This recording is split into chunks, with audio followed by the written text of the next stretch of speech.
Hello everybody.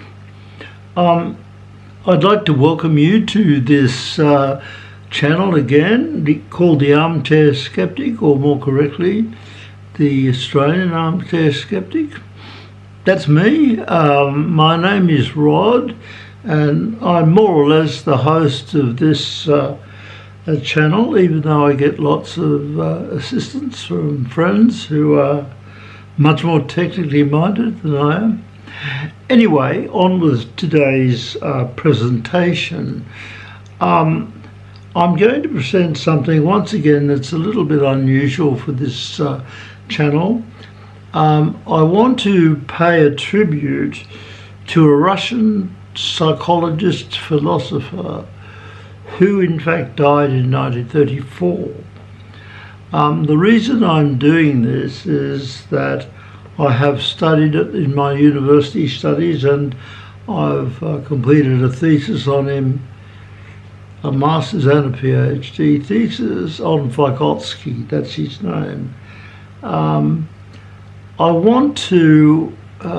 been reading this man for something like 30 years, so I want to and I have a great admiration from him, even though unfortunately he died when he was only about 37, 38, which is a great pity. So I want to try and give you some sort of brief understanding and appreciation of this man's work. His work is quite remarkable and the work of a genius, and he's an unsung hero amongst many people. That's mainly because he was banned from presenting his work during the Stalinist era, when he was at his height at teaching. So I hope you get an understanding and appreciation of him in this, I hope, not too long presentation.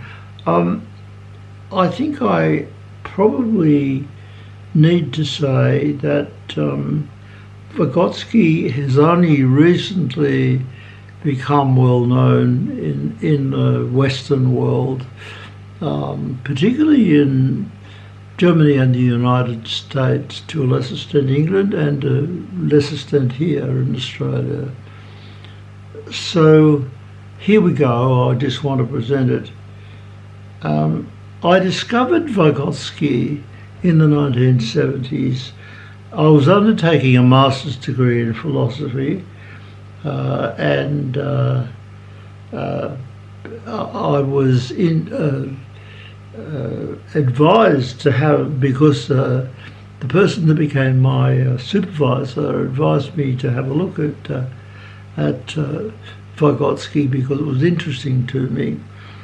Now, so I started to read him back in, I think it was the late 70s, early 80s. And as I'm going to say, there wasn't much available then in his work because of the ban by Stalin. I remained fascinated and impressed by this man, and somewhat overwhelmed by the material he produced in such a short lifetime, a very short lifetime. And I have continued to read his work to this day and find some of the material that I read is as fresh and creative as if it was written by somebody today. So that's how important he is to me. Now, just a little bit of bio on him. I'm trying to shorten this. If you want to look at a long version of this, I have put one on my website called The Armchair Skeptic, so please look at that. And it's in much more detail because it's written than this presentation, which is spoken, so it takes much longer. Now, Vygotsky, his name is Lev Simonovich Vygotsky. It's spelled Vygotsky. I'll talk about that in a minute. He was born in a town called Orshach, which was part of the Russian Empire at the time, in 1896. 17th of November 1896 he was born. Orshach is now part of Belarus, if you want to know. However, the family of Vygotsky moved very fast to another city called Gomel, which was also part of the Russian Empire at the time, the Tsarist Empire, and it's also in Belarus, current day Belarus. Now, Vygotsky was from a Jewish family, but they were really not very religious, and Vygotsky wasn't religious at all. And in fact, he was an atheist right from the start. That's quite obvious. But he did maintain some respect for his Jewish culture, the Jewish traditions and history, and he wrote a little bit on it, actually. However, I need to say that at that time in the Russian Empire, being Jewish or Jewish descent was quite a disadvantage to you. The Jews were quite limited in what they could access. However, Vygotsky was brilliant, and he was admitted to Moscow University in 1913 before the Bolshevik the revolution, and as part of what they called at the time a Jewish lottery. The Jewish lottery limited Jewish student quota in universities to 3%, and so you had to be quite good to get in, and he did. He got into the University of Moscow, and his interest at the time, he's always had a great interest in art, and I won't be saying much about that in this presentation, but I will in later ones if people are interested, in the humanities, the social sciences, and he was eventually to become one of the most famous psychologists in Russia, in my view, in the whole world. So he studied at Moscow University in philosophy and art and a whole range of things that are too many to mention. However, he became interested in psychology during that period and studied psychology and also philosophers who had some original input. We have to remember that psychology emerged from philosophy only, 150 years ago, something like that. Anyway, the point I want to make is that in 1924, this is now after the 1917 communist revolution, where Lenin took control. So at that time, Lenin was the leader of the Russian nation, or as it was called, the USSR. Now, Vygotsky, there was quite a lot of interest in psychology and amongst the leading communists in Russia, and I'll talk about that in a minute. And he, as he was studying psychology, philosophy, he went to a conference in Petrograd in 1924 called, it was a psychoneurological conference, and he presented a brilliant paper. Apparently, we haven't got hold of it. I've tried to get hold of it, but I haven't yet. And after so many years of studying him, the presentation went down extremely well. Put it that way. Everybody was highly impressed with the man. And he did meet at that time two names that I want to mention because they became very important. He met a person called Alexander Luria. Now, many of you might have heard of him. he is also a famous psychologist who studied brain damage and came up with so many innovative brain damage observations of people with brain damage. And he was to continue in his work, influenced by Vygotsky after Vygotsky's death. And the other important person was Alexei Leontiev. He was a Soviet developmental psychologist and philosopher, and founded the theory, which was based on Vygotsky's work, called the Activity School. And they moved out of Moscow because of Stalin's ban on a lot of work that they were doing. He called it activity because it had more of an appeal to communist ideology than calling it something like consciousness or study of consciousness or something like that. But they moved to Kharkov it was called then, which, as you know, is now part of Ukraine. It's on the border and is being, unfortunately, savagely attacked by the Russians. They moved there to just avoid Stalin's henchmen who investigated everything that appeared to be bourgeois. So that's what happened. Vygotsky had died after this time. I'll talk a little bit about that. When Vygotsky was offered a job, actually, by at what was called the Psychological Institute at Moscow University, so he moved.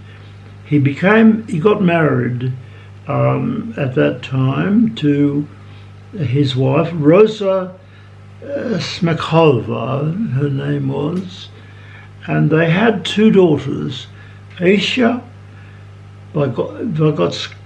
Vygotskaya and Gita Vygotskaya. I'll talk about Gita in a minute. He then worked as a staff scientist at the Psychological Institute, and he was also hired to teach in schools around Moscow, so he had a fair bit of experience of teaching. And Gita, his eldest daughter, was very close to her father, and he actually went out of his way to school her in his work when she was very young. He even cleared a desk for her in his office so that she could work with him. And she became famous in her own right as a psychologist and as a presenter of her father's work. She was instrumental in keeping safe in a time really that was quite perilous, because a lot of his work was banned by Stalin. I'll explain why. And she kept hundreds of his manuscripts. The man wrote so much in such a short time, it's remarkable. And she kept these quite secretly. It was a danger to herself, actually. Anyway, she managed to do that, and when Stalin died, his works began to be released because it was recognised by people like Khrushchev and others that he was a very competent, famous psychologist. And Gita was responsible for releasing these manuscripts and was involved in their publication back in the I think it was either the 1950s or 1960s. Now, just a little note I wanted to make here about the spelling of Vygotsky's name.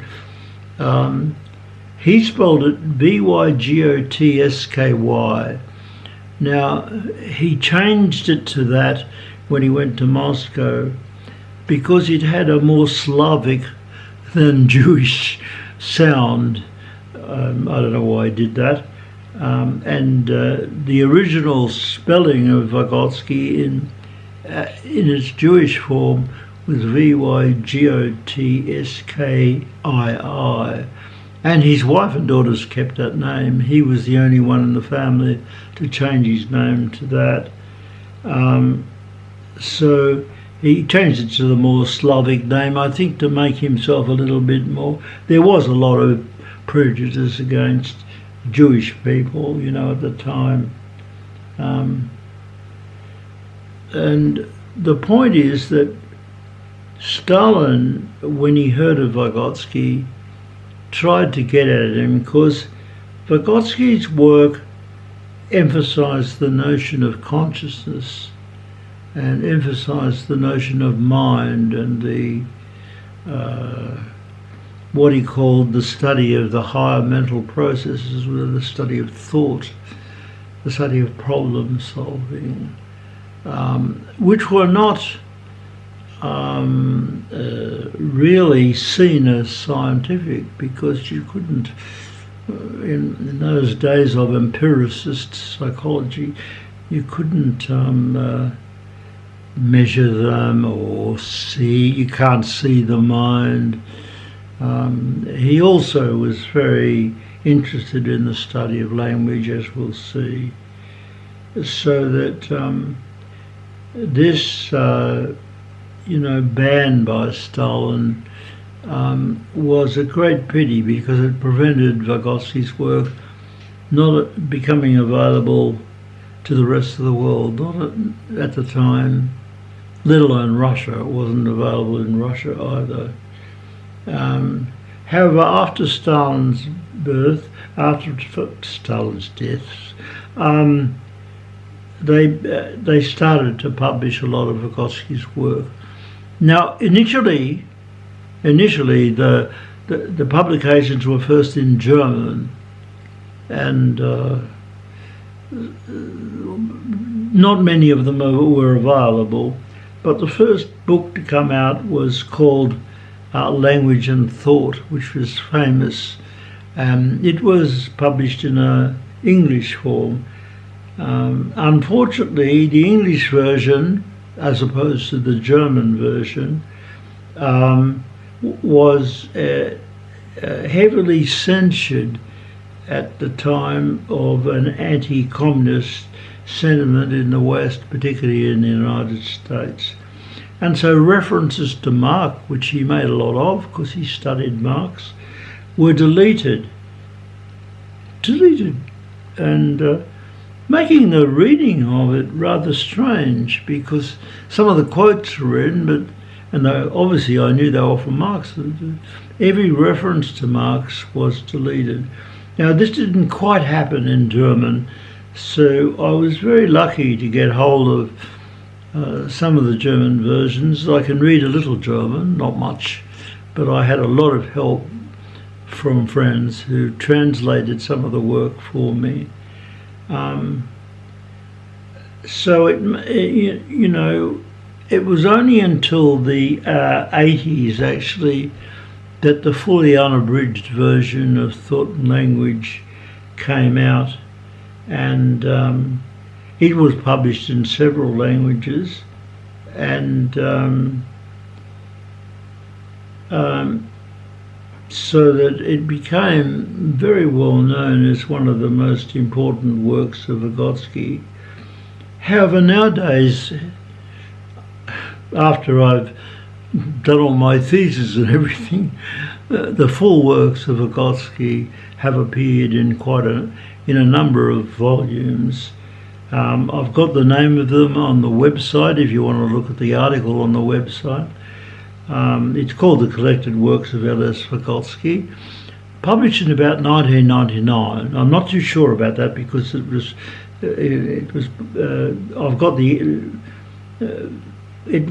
edited by Robert Reiber, but I've got that information on the website. Vygotsky, let me just say a little bit more. Vygotsky was a brilliant intellectual. When you read him, there's absolutely no doubt about that. And a philosopher, and he was particularly interested in the philosophy of science, like I was. And he became known, of course, famously for his work in developmental psychology, sometimes called nowadays lifestyle psychology, a whole lot of different names, but genetic psychology even. But developmental psychology is the word that was used. In other words, it's a study of the development of both physical and mental capacities in children over time.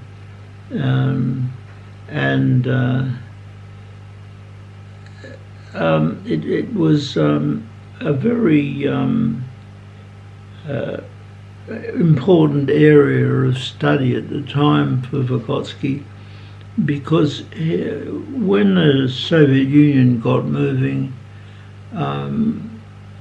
there were millions of people who were sort of ex-serfs, who were uneducated and totally uneducated, and the communist regime at the time under Lenin set themselves the goal of educating everyone, and they were relatively, that's the point of another book, they were relatively successful at that. Now, I don't want to make this presentation sound as an academic treatise, because that makes it hard to understand. It would have a limited readership. I'm writing it for you, my readers, whatever you are. I'm trying to make you understand this man, and I'm trying to reveal some of the genius of his thinking, which is quite, in my view, still revolutionary. And I'm trying to make him accessible to everybody, like a lot of other Vygotsky scholars are.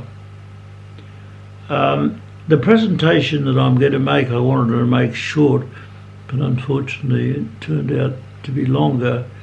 The website is very long, but hopefully you'll still read it.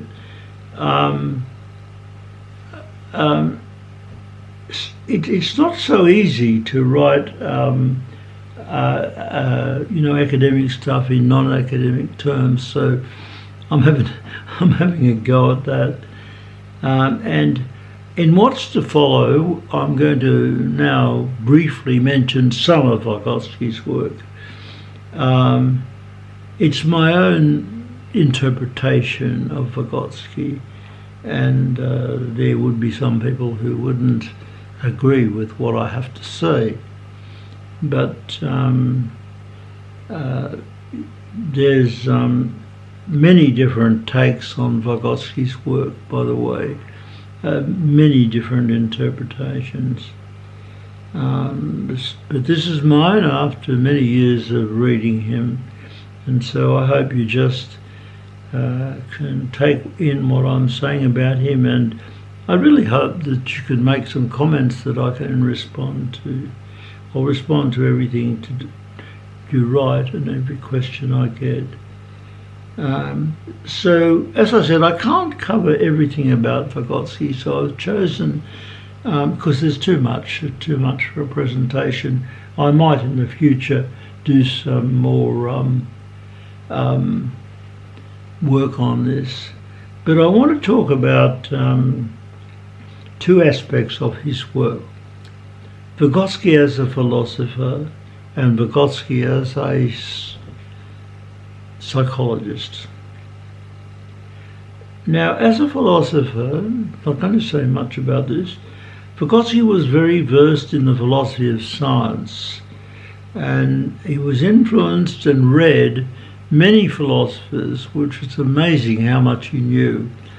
These include, notably, I think, the Netherlands or Dutch philosopher Benedict de Spinoza, who you probably have heard of, who really, when you look at it, was one of Vygotsky's great heroes, and his work is very interesting. He was influenced also by Hegel, George Wilhelm Friedrich Hegel, the German idealist philosopher, one of the most famous German philosophers of all time, and these others as well. But in addition to that, he was really an expert on the interpretation of the work of Marx, Engels and Lenin, and his interpretation of them is actually quite interesting. Wasn't, of course, acceptable to Stalin, but he knew, he read, he knew them. Vygotsky's elaboration in Russia at the time, it was quite common for psychologists to also set their psychological position with some philosophical background. They don't do it too much now, but it was important to talk about what the philosophical base of their approach to psychology was. It was very common. So most psychologists were also somewhat, philosophers. Now Vygotsky was concerned in his philosophy about the state of psychology, and it was a central feature of the things of his position in psychology. I'll seek to elaborate on that a little bit later, his philosophy. His position on psychology was quite unique, and I'll try and say a few things about that also later. I will compare Vygotsky's work eventually to one of the most famous developmental psychologists of the time, who still has a big influence on educational practice. This was the Swiss psychologist Jean Piaget, who many of you would have heard of if you're in education. And he was arguably one of the most influential of all developmental psychologists for years to come. And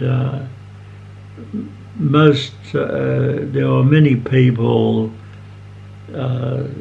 were highly influenced by him, and his work played a significant role in educational practice, and still, in addition to his followers, is a very important educational philosophy, and it dominated educational practice in the West for many years, 50s, 60s, 70s, and still does to a certain extent.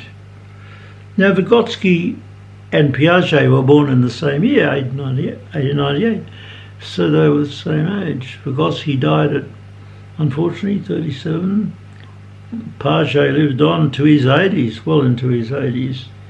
So Piaget got a lot more things done, of course, but Piaget actually admired Vygotsky's work, and Vygotsky knew Piaget's work very well, and but what I'm going to say, there are quite significant differences between the two about child development that I hope to get on to before I finish the presentation. And they're very important and not very well known, actually. Okay, now let's, as I said, let's start by just briefly mentioning Vygotsky's philosophy. So, as I said, it's very important at the time for psychologists to outline a philosophical basis for their approach. They sought to ground their psychology philosophically. We don't do that anymore. We should, I think. I'm sorry, we had a break there. I'll try and fix that up. Now, Pavlos was not just a psychologist, he was a physician and a surgeon, and he performed many quite innovative operations. But it was the conditioned reflex in his experiments with dogs that made him famous. They were on dogs, his experiment. And he showed very briefly, I want to explain it to you, that it's possible to elicit what's called a salvatory response, which means, when a dog sees food, it can salivate quite a lot, as I know. I've got dogs that do that. And what Pavlos did was show that by pairing the food with the sound of a bell, it would create some sort of association between the sound of the bell and food. So after this association was established by the dog would salivate at the sound of the bell rather than when the food was not even there. Thus, this was referred to as a conditioned response. It was based on the association between the sound of the bell and food. And so the bell was able to initiate this physiological response of salivation, and that is called classical conditioning. Now, Pavlos, wasn't trying to. Classical conditioning still has a place in psychological practice. I mean, it's basically used to treat things like addiction and many sort of problems that have this addictive basis, if you like, and so that it is used in things like phobias, certain mental illnesses, and they are dealt with by what we call classical conditioning. It actually has transposed itself into cognitive behavioural therapy, and cognitive behavioural therapy does have a large component of classical conditioning in it. Now, Vygotsky's philosophical position, let's get on to that, was expressed in a long manuscript. It was called The Crisis in Psychology. He didn't complete this work, and it was unfinished. It was only published in the complete works fully in 1990s, and so that we weren't able to get hold of it. However, the point of this philosophical treatise, if you like to call it that, was Vygotsky saw a clash in psychology between two what you might call incompatible positions. One was represented by what we call the behavioural school, which is composed of classical conditioning, which was Pavlovian, and operant conditioning, which means establishing responses by means of rewards rather than just an association. It was pioneered by an American called J.B. Watson, and Vygotsky was very familiar with the work of Watson. And the problem is that these behaviourist type approaches were empirically sort of based in philosophy. They saw science as an empirical effort that only dealt with data that could be seen, observed, measured, out there in the world. Anything that was like unobservable or unmeasurable was rejected. And so that they did reject, quite interestingly, and did right up to almost the present time, what they call non-objective phenomena. And this was things like the development of language, development of the mind.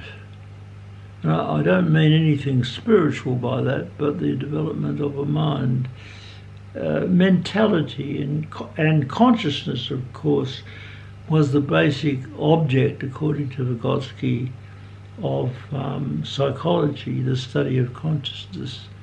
And the behaviourists thought this did not fit the natural science model. Well, it didn't, but that doesn't mean it's not science. It's not science. Science is not all based on what we might call empiricism, and this is what they thought at the time.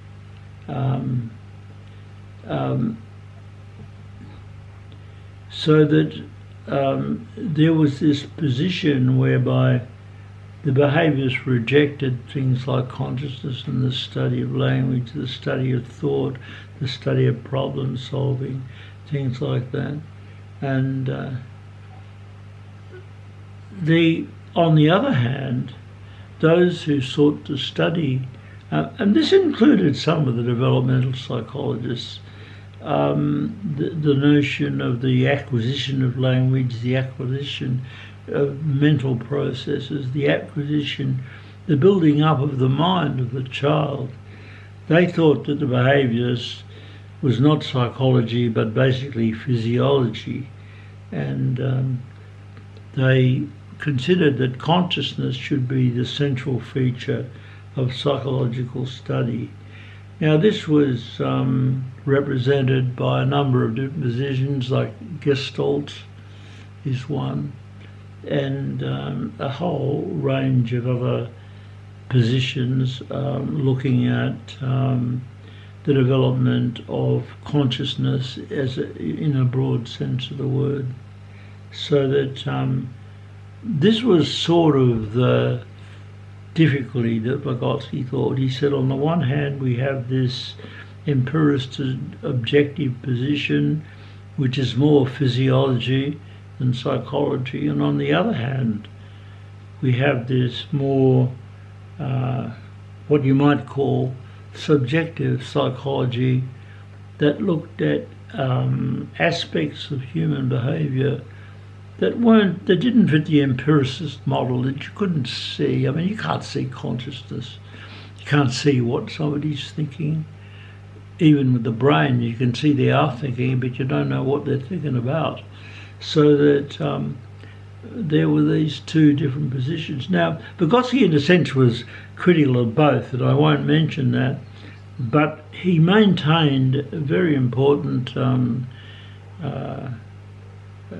part of psychology was the study of consciousness itself, because he saw consciousness, as a lot of people did, as a uniquely human feature. It doesn't mean that this doesn't mean that there aren't aspects of consciousness in other animals, because he did mention that once. But consciousness in human beings is probably, according to Vygotsky, based on the acquisition of language, and we sort of don't think that animals have a articulate language. I mean, chimpanzees can learn words and stuff like that, but they don't use it when they're not with human beings. They don't use it naturally. So that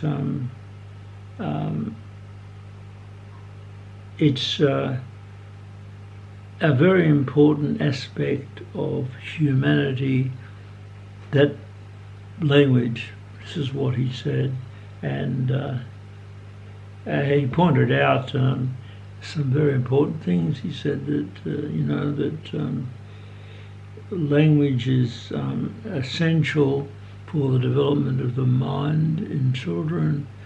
It's essential for thinking. It's for the development of thinking, problem solving, a whole range of things. Now, consciousness is a problem for both philosophy and psychology. It's very hard to explain it. Vygotsky is very commonly mentions this excerpt by Marx, which I'll mention because it's quite interesting. Quote from Marx: "The spider makes operations resembling the operations of the weaver and the bee. Creating its waxen cells disgraces some architects." He's talking about hives, he's talking about termite mounds, etc., birds' nests, these external. But from the very beginning, the worst architect differs from the best bee in that before building the cell of wax, he already has built it in his head, in his consciousness. The result which is received at the end of a process of work already exists in the beginning of this process as an ideal form in a mental representation by that individual person. The person does not only change the form given by nature, but in what is given by nature, he at the same time realizes his conscious purpose, which is a law determines the way, the character of his actions, and to which he must subordinate his will. So what Marx is saying here is that termite mounds, birds' nests, beehives are remarkable, there's no doubt about it, structures. When you look at them, they're designed to be to fit the purpose quite well. I mean, termite mounds are have established air conditioning type effects, and they've established different roles for different types of workers. So it's quite sophisticated, and it's quite scientifically based. However, the point that Marx is making is that work is instinctual. The bee doesn't think much, or the termite doesn't think much about what it's doing. It just does it as a result of an instinct. Whereas in human beings, and initially they mightn't be as good as a termite mound, they build it up in their head before they do it. So in other words, you plan in your head before you take action to do what's in your head. Now, so that's a big difference that's important to Vygotsky, and these organisms like termites have developed this behaviour over millions of years. Birds, ants, nests, you name it. And humans also have instinctual behaviours in their repertoire, though much human behaviour is unique, according to Vygotsky, in that it is conscious. It enables you to solve problems, and you're planning in your head This sort of thing is not much is not much discussed by psychologists. However, the problem with the study of consciousness is really complex. It's remained a central and difficult and complex problem, and even to this day, it's not been clearly understood, I don't think. Now, Vygotsky's work was aimed at showing how consciousness was built up in children. So he argued that children weren't born with like what we call adult consciousness and its abilities. It has to be acquired, and it has to be acquired, by the way, socially, by the culture in which the child works.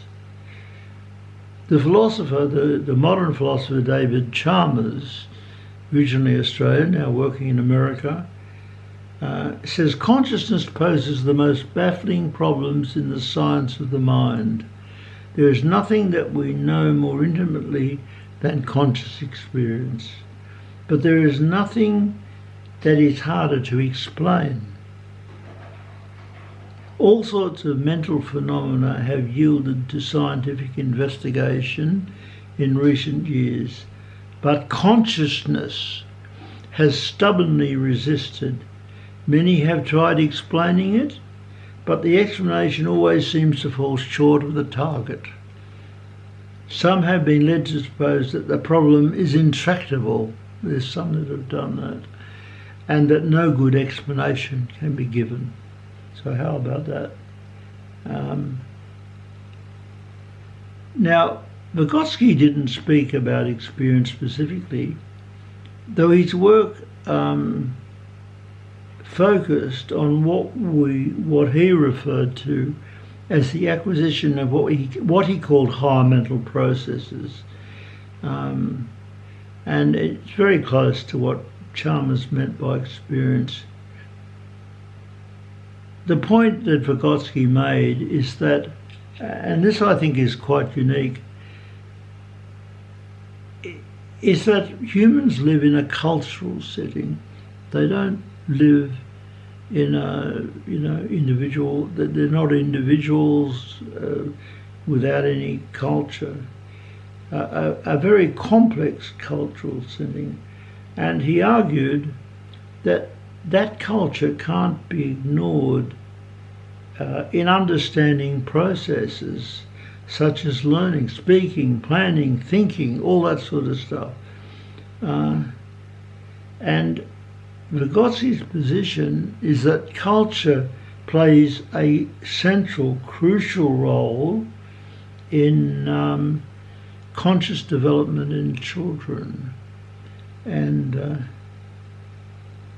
he does see instinct as providing a motive to survive, to learn, but it's the social aspect that provides us with this feature which he called the higher mental processes. Now, I just want to say this position varies immensely from both Freud and Piaget. Piaget was quite heavily influenced by Freud in some respects, and they believed that the basic instinctual feature of children is based on the pleasure principle, which means seeking pleasure and avoiding pain. It's not based on any other feature than that. But the pleasure principle doesn't provide any instinct to survive except to run away from danger. So that the pleasure principle, which Freud more or less called the id, was really the driving force of the human mind. and it is the pleasure principle that remains as a force in human beings right through this process. Now, Vygotsky didn't agree with that. He didn't argue that there were no instincts, but he argued that a child has an instinct to survive. A child has an instinct to take in features of its culture. So in a sense, for Vygotsky, culture changes the physiology of the brain. I'll talk about it a little bit also. And without culture, it is pretty doubtful that we wouldn't have language and we wouldn't have thinking. Okay, now let's have a look at what was Vygotsky about his consciousness. He was born in the last days of the Tsarist Russian Empire. Serfdom was the way of life, as I've said. There were some Tsars like Alexander I that said to liberate the serfs, although he didn't quite get around properly to it. And the result was, by the time the communists under Lenin had took it, the revolution, was that there were about 20 million individuals who lived under serf-like conditions out of a population of about 60. That's a third of them. The Bolshevik revolution under Lenin was to create the Soviet Union, as we know, and it was the serfs were actually then, emancipated immediately. The nobility was deprived of much of its land, and the serfs were enabled to live on land without obligations to the landowners. So the whole principle of serfdom was abolished under the new Soviet Union. Now, it was this situation that Vygotsky faced eventually was to solve some of the problems that were rampant amongst the population of Russia. It was a country where that many people, the majority, might have been totally illiterate, innumerate, and it had a whole range of cultures that weren't Russian. I mean, Ukraine, Uzbekistan, Mongolia, many more different cultures. And also, there were really, at the time, under the Tsarist regime, no services for people with disabilities, intellectual disability, mental illness, and physical handicaps. No services whatsoever. And this was recognised by the Soviet leadership, and they wanted to solve that problem. And so they really encouraged the educationalists and others to address themselves to this deficit, to increase literacy, to increase numeracy, and to actually liberate people from this sort of enslavement they were in. This was a Marxist ideal, of course. Now, Vygotsky was familiar with the work of both Freud and Piaget. I'm mentioning them because they were important at the time on the development of children. They both had this, as I said, this view of of the pleasure principle dominating behaviour, even into adulthood.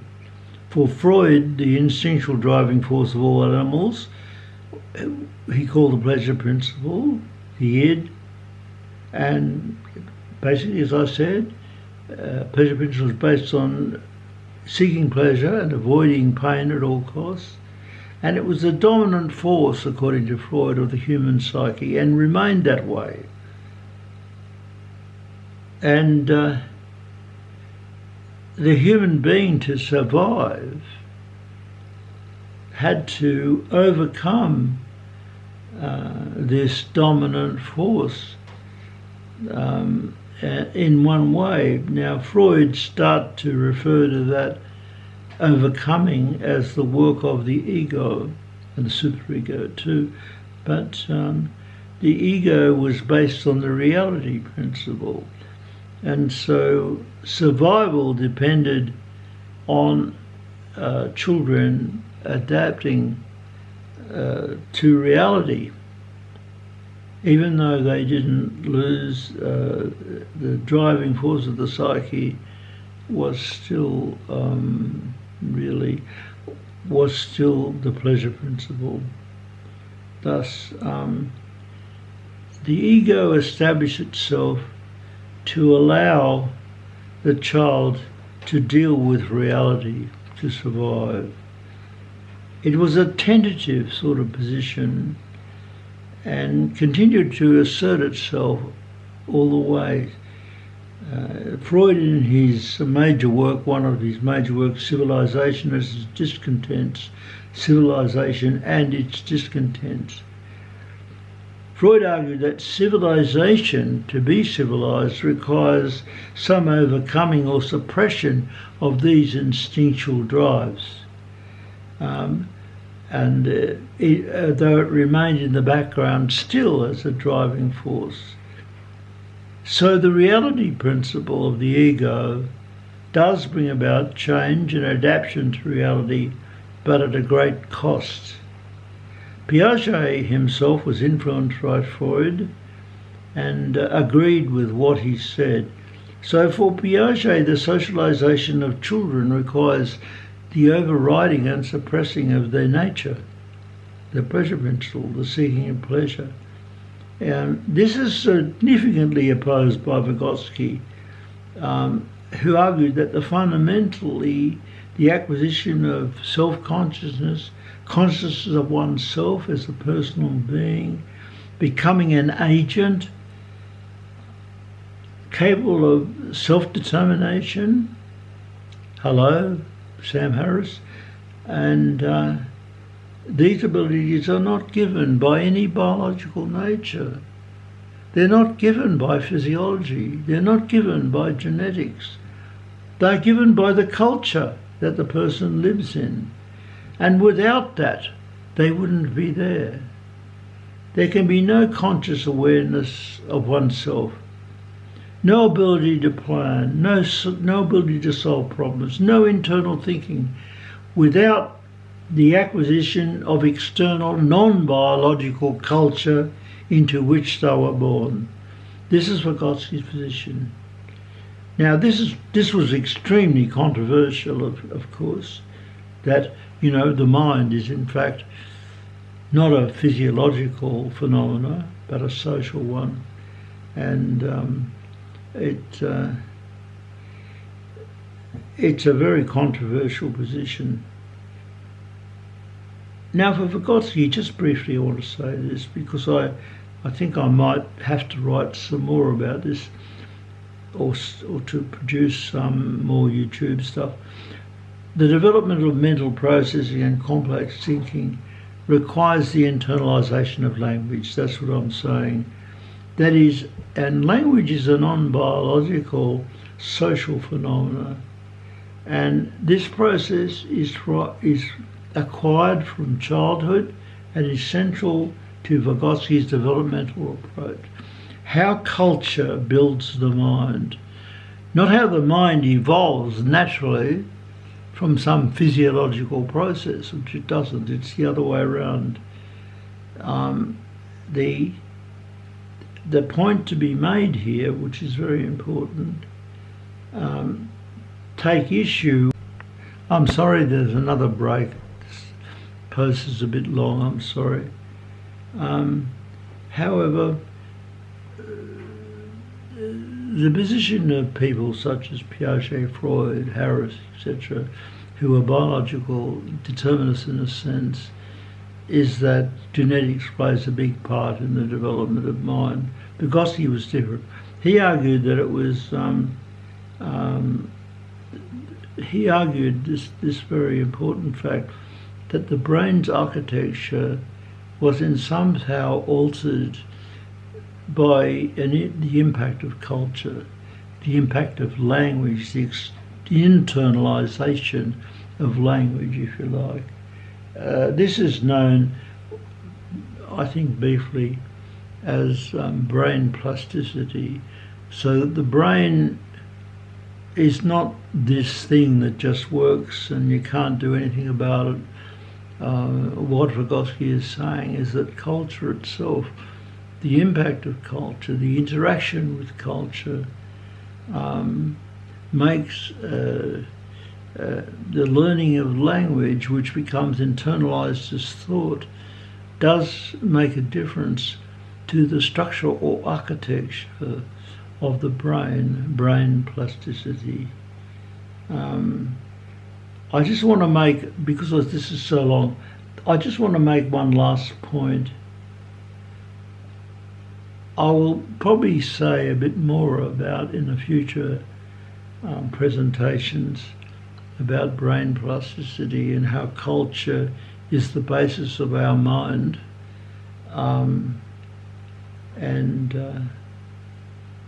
I think that it's very important that we understand that without culture we wouldn't be human beings. Now that raises a few issues that wouldn't discuss. I mean, there are examples of children who get raided by wolves, you know the story, or other animals. But when you look at it, they really can't speak properly or think properly, so that unless they get internalized. So the internalization of culture through language is central to the Vygotskyan position. Now, just one point to end. Vygotsky was interested in how culture influenced children, or how culture became internalized and become internalized as thought, and how children acquired the ability to do that. Now, he actually invented a term called the zone of proximal development. It's called the ZPD, and you may well have heard of it. And it's a way a child learns by reference and working with others who are more competent, other peers who are more competent, or adults who are competent. And the change, in the ZPD, the child begins to acquire abilities with the help of the more competent peers and adults, so that just one example of a ZPD, it can provide a child and its mother in that zone. A child will begin an action and can't complete it, and the mother will intuitively know what he wants and complete it for him. And this goes on, and the child actually, through that intervention of the mother, who is competent, will learn how to do properly what he initially tried to do.